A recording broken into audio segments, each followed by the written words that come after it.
On his deathbed, the father of ADHD admitted, "It is a fictitious disease. For the longest time, I used to blame my lack of focus and attention on ADHD. The symptoms were very real, but ADHD is not what people think." I'm strongly arguing attention deficit hyperactivity disorder is not a real disease, but it is instead a byproduct of the modern society we live in. If you've ever found yourself thinking 10 thoughts at the same time like I used to, this isn't really ADHD. Maybe it's the result of being bombarded by advertisements and scatter information. ADHD is a symptom of being overly stimulated all day of our whole lives, making us dopamine junkies who are unable to focus on one thing at a time. The proof is this: more than 60% of viewers will have already clicked off of this video because they got bored, and now they're probably watching a cat video, and before the cat video has even ended, they'd have already went on to TikTok and then Instagram. People no longer can commit to a single thought or task, and their attention spans are getting shorter and shorter. The more we stay indoors consuming fast-moving products, caffeine, sugar, social media, junk food, movies, series, video games, and the internet, the more we will see people thinking that they have ADHD. The truth is, they're just overly stimulated with information and pleasure hormones, to the point it is hijacking their brains. Let's look at the so-called disorder, which affects both children and adults. The net says ADHD is characterized by two behaviors indicating 1. Inattention, 2. Pervasive impulsivity.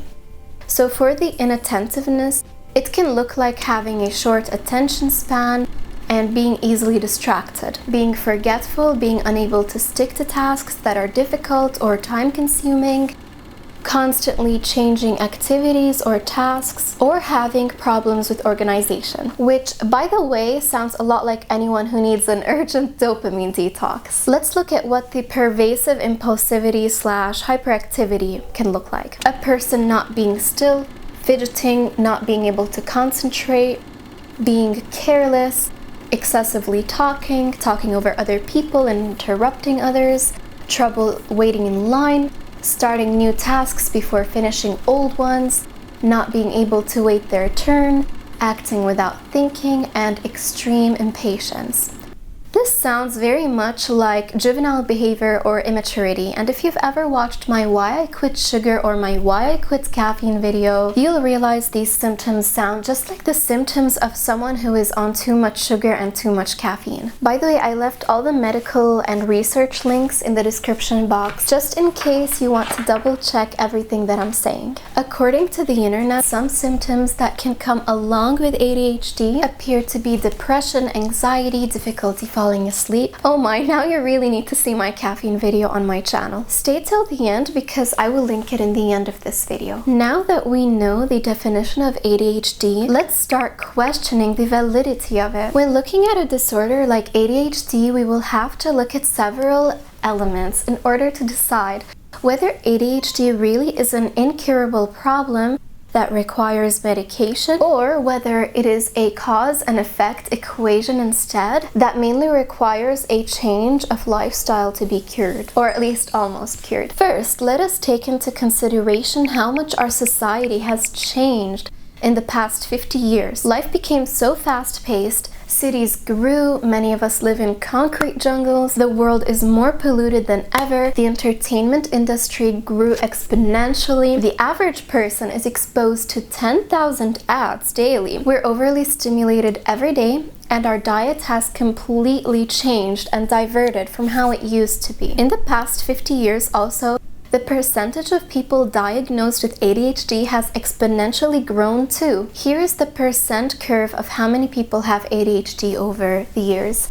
1997, look how low, but look how it's soaring over the years. Coincidence, or is it cause and effect? Second, consumption of mass media. Consumption of mass media has a direct impact upon the dopaminergic areas of our brain. Dopamine is a pleasure hormone and it's a neurotransmitter important in novel-seeking, rewards, and motivation. These are the same areas which are regarded as dysfunctional in ADHD. The big question is, Are they dysfunctional because of a medical disorder called ADHD? Or because the brain is bombarded with 7.5 hours of daily media stimulation? The problem with engaging in activities that raise dopamine too much too often is our brains get hooked. The reason we get addicted to anything, let's say smoking or cocaine for example, is because each time we smoke or do cocaine, which I'm guessing we don't do cocaine, but anyways, when we do something like that, the activity causes a spark of dopamine, pleasure and happiness hormone in our brains. Our brain gives us dopamine whenever we do anything fun, like play video games or scroll Instagram. And our brain also gives us dopamine whenever we do anything that ensures our survival, like eating a high-calorie meal, for example. Dopamine is the reason we're motivated to eat, procreate, and do anything basically. Our animal brain is constantly seeking dopamine, but our animal brain is not very clever. All it knows is it prefers dopamine over pain, and it prefers instant gratification. But when we have too much easy dopamine without working for it, our brain gets kind of lazy and addicted, and it starts wanting only the easiest path to receiving dopamine. Reading a book is fun, and so is watching a movie. Both would give dopamine, but which one is easier? The one that is easier is the one our brain will want to chase after, the one that requires less effort. Third, a study shows ADHD symptoms have risen in our culture due to the decline in the amount of time children spend playing outdoors in free, unstructured settings. Playful behavior is an important factor driving human evolution, yet children have been playing less and less over the past 30 years. Perhaps this is why our kids are so fidgety and nervous. Modern kids are either sitting for 8 hours on a chair in school without being allowed to talk or play, or they're home staring into screens the remainder of their childhoods. Research indicates that when children diagnosed with ADHD play in outdoor settings, their symptoms decrease, and the wilder the environment, the more the symptoms go down. Fourth point, ADHD is linked to needing constant stimulation. People and kids diagnosed with ADHD are described as novelty seekers who always want to be exposed to something new, dynamic, and interesting. Another characteristic of people and kids with ADHD is they feel bored easily and have a hard time with boredom. So they can't stand being bored for a single second.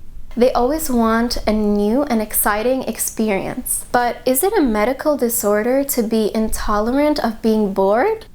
Doesn't it really sound more like an instant gratification issue? Fifth, another criteria of ADHD is, quote, avoids and dislikes tasks requiring sustained mental effort, which sounds more like someone who wants things easy. It sounds like someone who is not interested in putting effort into something difficult, but would rather want instant gratification. In the modern society, people's brains are overflooded with dopamine, and therefore we want things to go the easy way. We don't want to put effort for dopamine and reward. This is why the net is so full of ads like lose 10 kilos in 2 days or become a millionaire in a week from home.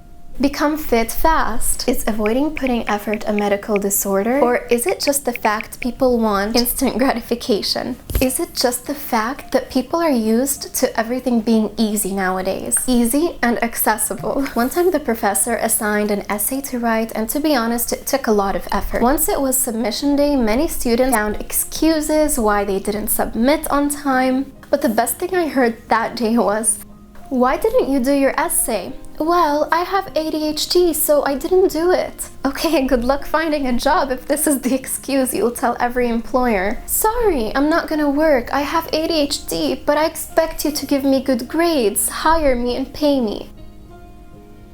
Point number 6 to consider is, I think so many people say they have ADHD because they use mental disorder labels as a way to feel unique, and they make it their personality in pursuit of being different and interesting. Because many people nowadays have no personality, no hobbies. It's so odd, but we're living in a society where people celebrate mental illness. The net says ADHD is characterized by fidgeting, nervous movement, and the scattering of thoughts.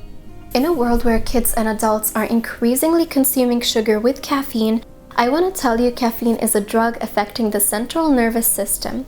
Caffeine induces the release of stress hormones like cortisol and adrenaline into our bloodstream. This huge release of stress hormones causes us to feel agitated, excited, hyper, makes us fidgety, and sensitive to sound and other stimuli. Our brain goes into a state of emergency and stops being able to focus on one thing at a time since our brain is convinced something dangerous is incoming. Thoughts start racing, and instead of thinking one thought, we start thinking 10 thoughts at the same time, aka shattered thoughts and inability to focus. Sounds a lot like ADHD, doesn't it? Otherwise, caffeine blocks the deep stages of sleep and makes it much harder for one to fall asleep. This sounds just like the symptoms of ADHD. Also, research found consuming sugar leaves people feeling unfocused and easily distracted. Therefore, could diet be playing a role in creating ADHD in so many people? Of course, sugar and caffeine aren't the only new developments. There's a lot more to the story. In fact, we're consuming so many unnatural things, throwing our minds and bodies off balance. Not to mention all the unnatural things in the environment and the air and so on. Last thing to consider is who is profiting from the diagnosis ADHD. Well, the ones who produce and sell the medications for ADHD, which are supposed to make people and kids feel less hyperactive, and the tranquilizers are supposed to make people feel less overwhelmed. The company selling these meds actually made $12.1 billion in sales in 2022, and they expect to make $19.1 billion by 2030. So there's actually a lot of money being made off of diagnosing many people with ADHD. Therefore, a lot of incentive to create more need in the market. This is just my artificial intelligence voice. Great news. I opened an art shop where I sell my original art prints on all sorts of goods. Beautiful art on mugs, shirts, notebooks, coasters, mouse pads, framed art and more. Hurry up and get your very own unique art piece. My Redbubble art shop is linked in the description box down below. I want to spark a little question here about kids with ADHD. A lot of children in America and Europe are being diagnosed with ADHD. A while back, my school told my mom that I had ADHD since I was rebellious and wouldn't listen as a kid. And when my teachers told me to sit down, I wouldn't. But my question is, why is it an issue for kids to be hyper and active? Why is it not okay for kids to be creative and spontaneous? Do we want to medicate kids into being pacified, compliant zombies? Isn't ADHD quote-unquote something kids can grow out of? Maybe it's just normal for kids to be hyper and to want to play instead of study, believe it or not. Why is it not okay for them to excessively talk and define excessively talking? Why is it bad for children to share or to not sit still? I find it weird already that schools force children to sit for 8 hours a day on a single chair without moving or talking, when all they want to do is socialize with their friends, go out and explore the world. The way kids grow, mature, and learn is by play and exploration. Maybe if we actually let kids release their energy out somewhere and play with other children, they won't be fidgeting or excessively talking. Oftentimes, ADHD is diagnosed to kids who are of the more vital and creative type. But is it really a problem being creative and vital? And why does being vital need to be medicated? Our culture needs creative people to fuel new discoveries and innovations. If we begin to regard creativity as a medical disorder and to medicate it, then what will this mean for the future of humankind? In conclusion, kids with ADHD, it's probably okay, they just need more playtime outside, and maybe less stimulation. On the other hand, adults with ADHD, it is probably an overstimulation, overinformation problem. Even though the internet and medical industry claims ADHD is an incurable disease, I believe, and I've actually witnessed ADHD disappear in adults after their quitting of caffeine and sugar and their avoidance of being overly stimulated. And after doing, of course, a dopamine detox. ADHD is real, but it is not what people think. It's not a disease or incurable disorder. Instead, it is a byproduct of the world we live in. If you have ADHD, just know I used to have it. Interestingly, all the symptoms disappeared after I quit caffeine, social media, movies, sugar, TV. So please don't convince yourself you have ADHD, and don't let anyone else convince you that you have it until you've tried removing all the triggers I spoke of in this video, not for a week, for at least 3 months to be sober. Tell me about your experience in the comments section below. If you had or still have ADHD, or if you know someone with ADHD, I would love to hear your thoughts and experiences. Also, if there's anything you would like to add, feel free to do so. Thank you for watching till the very end. Don't forget to subscribe and watch my caffeine and sugar videos after this. You'll find them linked in the end and in the description down below.